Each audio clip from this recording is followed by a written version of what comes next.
Disclaimer. Before we start, in no way, shape, or form am I trying to roast anyone who lives in these two cities. Now let's begin. In this presentation, we will be talking about what it's like living in two different cities.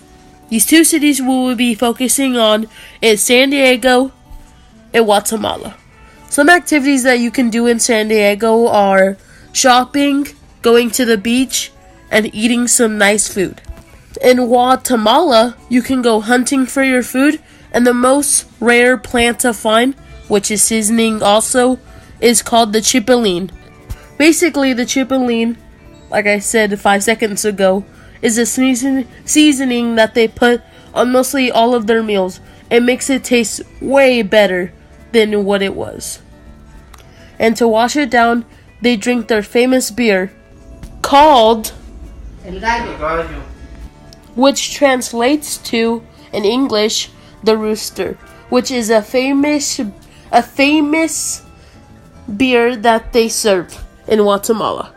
Also in San Diego, we have this good burger joint called In-N-Out Burger, where they sell the best burgers in San Diego. Yeah, they do take a long time just to make your food and give it to you, but I feel like it's worth the wait. So now let's talk about transportation in San Diego. There's a lot of ways that we get to our destination. Cars, bikes, scooters, skateboards. You guys get the point. But in Guatemala, they try to save a lot of gas, so they rarely use vehicles that need gas, like cars, electric bikes, I forgot, sorry. So that's why their transportation is horses, walking, using a bike, sort of like how we do it, but we like to use our vehicles and use a lot of gas. Now let's talk about what it's like living here in San Diego. When you come into San Diego, you probably think, oh my god, we have to get a house, get a job, and you're correct. But there is a lot of places to go when coming into San Diego. Like, you can rent a Airbnb, which is basically a little house, is a house that you can live in for a certain period.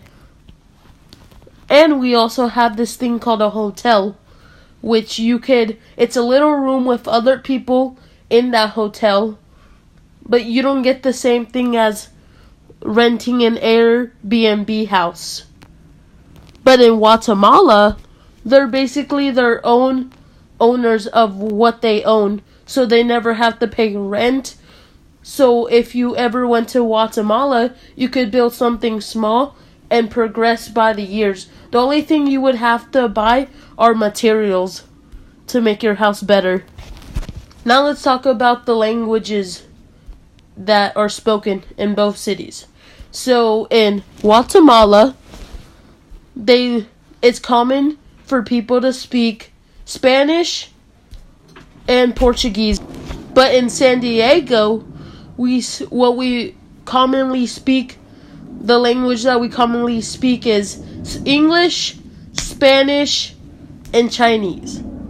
So this will wrap up my presentation of what it's like living in San Diego and Guatemala.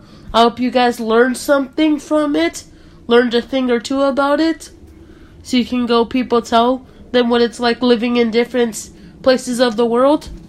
And hope you enjoyed my Fortnite dub also. Bye bye.